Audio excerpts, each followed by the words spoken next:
runs to end the over. 106 for 1.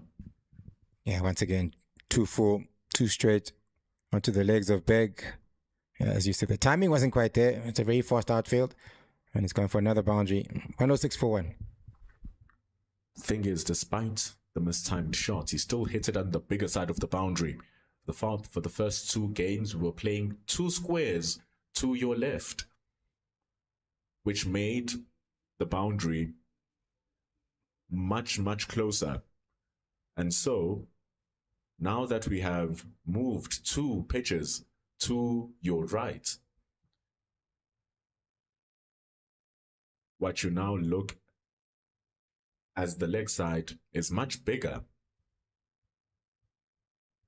Jason rolls, comes in, he'll be spinning the ball away onto the short side of the boundary.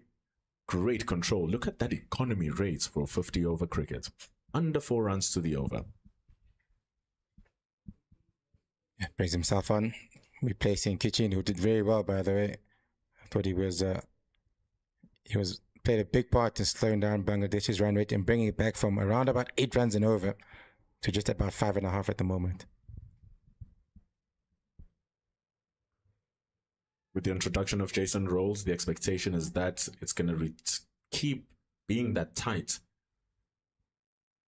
And Atikichini still has a couple of overs in his bag. Jason Rolls with a full 10. And we're speaking about him being a defensive and economic bowler, but his best of 5 for 8 versus Namibia, steamrolling the Namibians out for 95 runs in their tour back in May, showed that he is capable of taking wickets as well. Jason Rolls.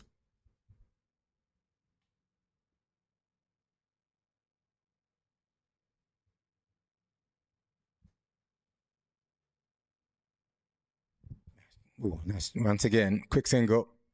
That's where they've been very good, Bangladesh, especially in that first power play. Went away from it when South Africa was bowling well, but they're back at it now, looking for those singles. Just looking to rotate that strike if you're not getting boundaries.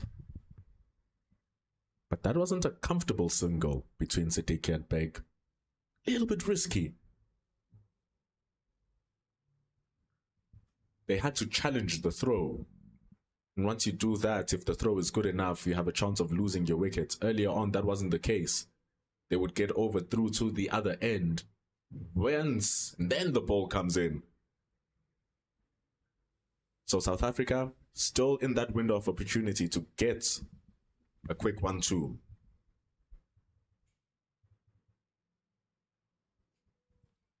Another single. With the left-right combination, it can be annoying, as we said earlier, for the fielders, that is, even the umpires at times. He's not changing the umpire this time around to the lefty. For the right-hander, that is, sorry.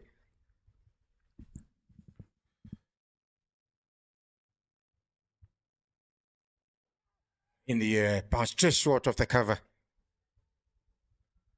Give it nice. Bit of air there by Rolls. Quite slow. Didn't give the batter any pace whatsoever.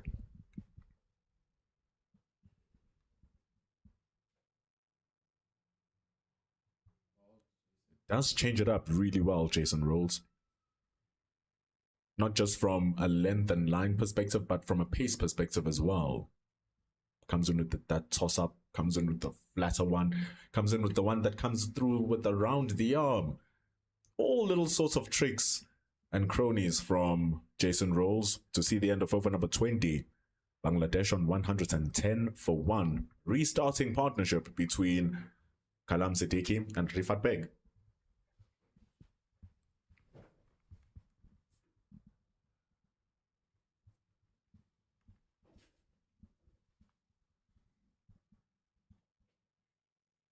So South Africa here, having gotten that first wicket, its partnership with 13 runs. Banda Majola, still healthy amount of overs in his bag, 6 to be exact. Having a conversation with his former teammate down at the Dolphins, Dandoenko Sesoni. Yeah, just getting some advice, I think. Having a long word with the captain and Sony, the other seamer. think he's going to come around the wicket to the lefty. Might be having some issues with the landing spot there where he's bowling. That's why they put the hammer out, just to flatten the landing spot. But yeah, he's coming around the wicket to the left-hander.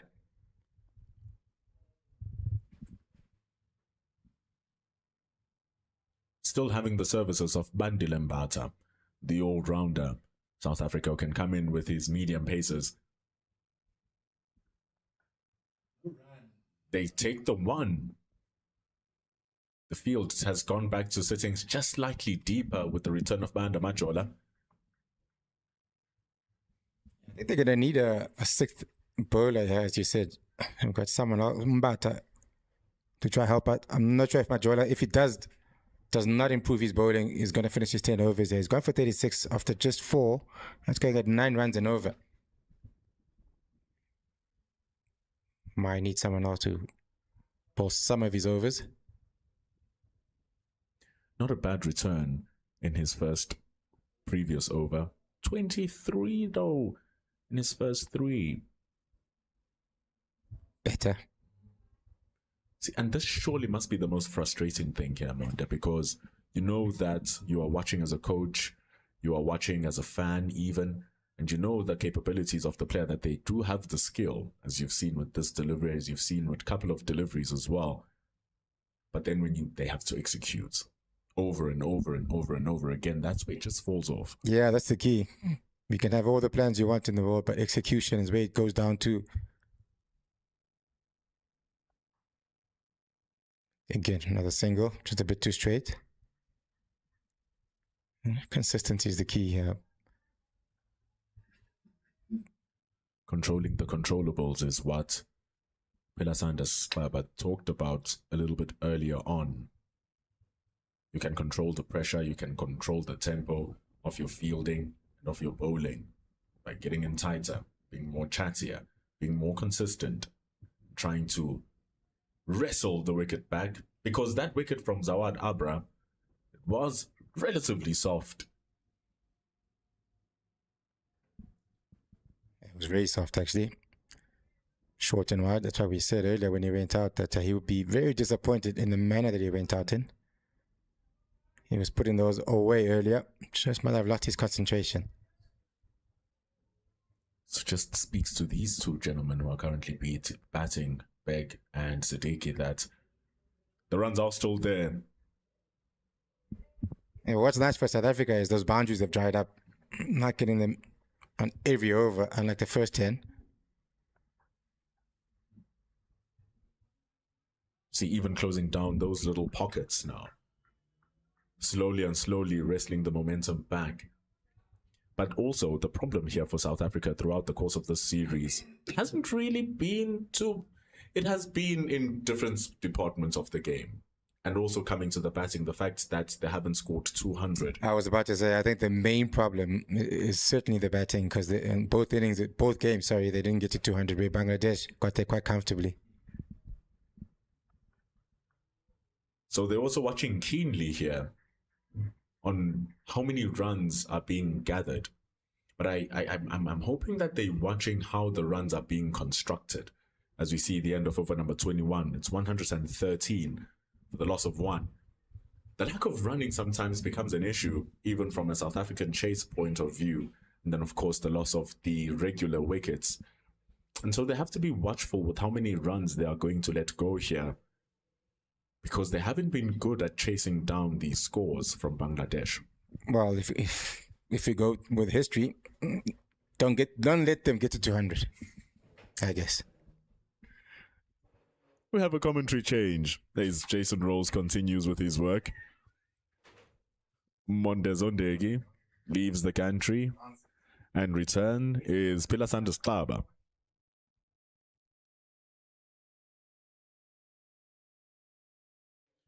Big shot. And it's over the boundary. Jason Rolls comes back, and Rifat Beg takes him on.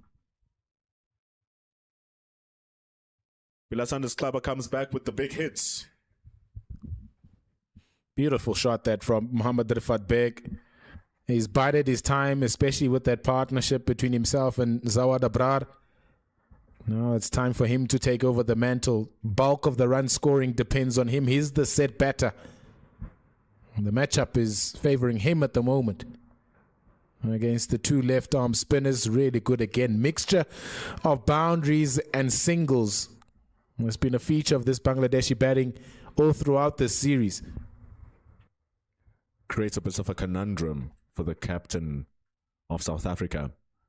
What do you